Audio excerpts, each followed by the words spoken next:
Hey, left, right, out. I just wanted to comment. I mean, New Year and whatnot, but what happened in the Ghislaine Maxwell case a little bit, because that's something news, and it's been a few days, and we've got to hear some other people say some stuff, and it is interesting. I'm glad people are awake, because this is stuff that was known. There's people that I've listened to. I mean, people that are banned from here that were all over this ring that was going on over the years. And they were excoriated, they were kind of, trampled upon, and obviously they're not on a lot of these platforms anymore, majority of them. But I'm glad that people are waking up and they're seeing this stuff. But this isn't like I guess it's a good thing she got proven guilty, but there's a lot of weirder stuff that was going on that island that she either was a party to, or maybe even taking part in.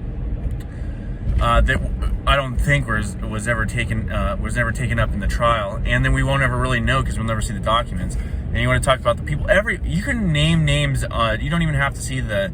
It'd be nice to see the her little client list, but you can just assume that the vast majority of the people that you see as celebrities or politicians, there's going to be a lot of them on there. I say the vast majority, but there's going to be a great deal of them on that list.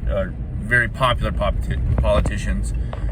And this is all done. It's not, some people are saying it's ritual satanic stuff, which, there might be some occultism in it, but this derives back to the CIA's involvement with the mafia, especially, or more specifically, the Chicago outfit branch of La Cosa Nostra, with Sam Giancana. It goes back to that. This is a tactic that they learned from them on how to honeypot and get dirt on people and to hold them, blackmail. They were notorious for doing this. They used Marilyn Monroe to do this. They used a lot of people to get senators, guys even like J. Edgar Hoover. They had stuff on him because the cross-dressing thing, and then he had a young boyfriend.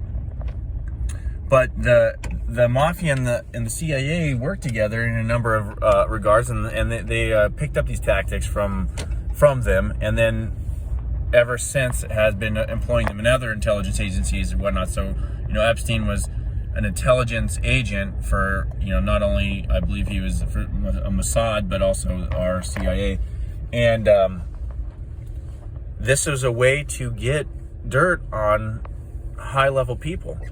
Is to get them in precarious situations, to record them, and to be able to use them down the road. And you can look at the flight logs. That's a good way, because we don't have the client list, right? You can look at the flight logs and you can see some interesting names on there, some like almost pseudo-names, or whatever you call those pseudo-names. I can't remember where they're written, as something else, but you can tell that it's them.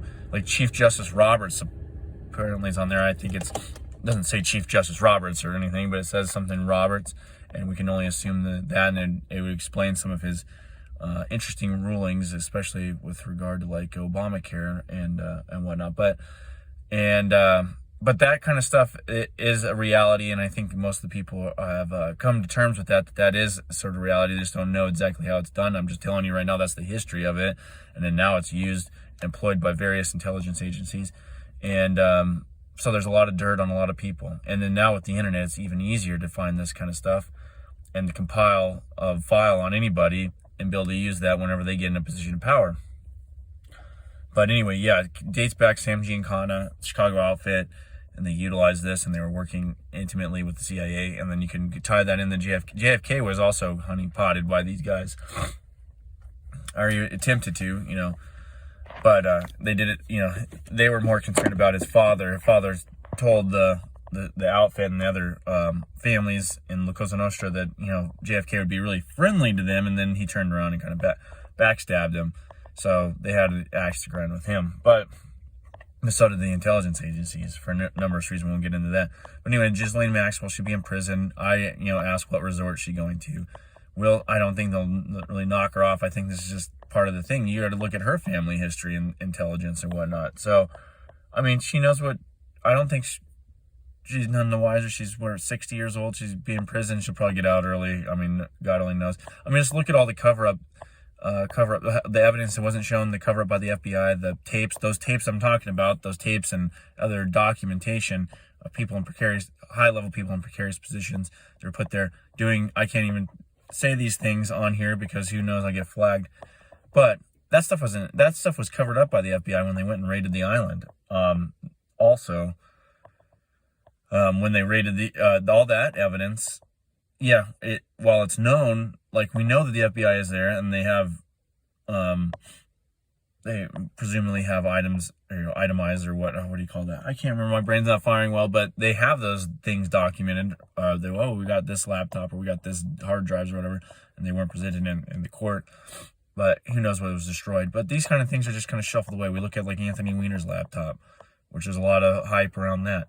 A lot of the infiltration of the FBI and we've been propagandized as subversive organizations where they actually come almost to the top. They have FBI informants, and they're pushing people to do weird things. So it's an interesting time we live in. But I don't look at the Ghislaine Maxwell verdict as like some grand victory or anything. No, it's a necessary sacrifice for whoever these organizations that are running these kind of schemes in order to control and manipulate people in power. Because you don't necessarily, like, wealthy people don't necessarily own anything, but they control everything, because they have their assets in various businesses or trusts or something out of their name.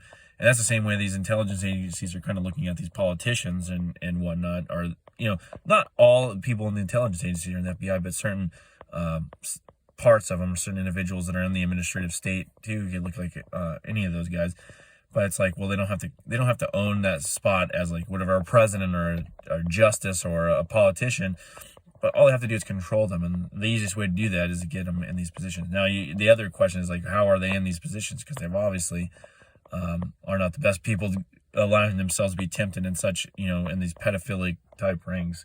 So anyway, I'll leave it there. Peace and Happy New Year.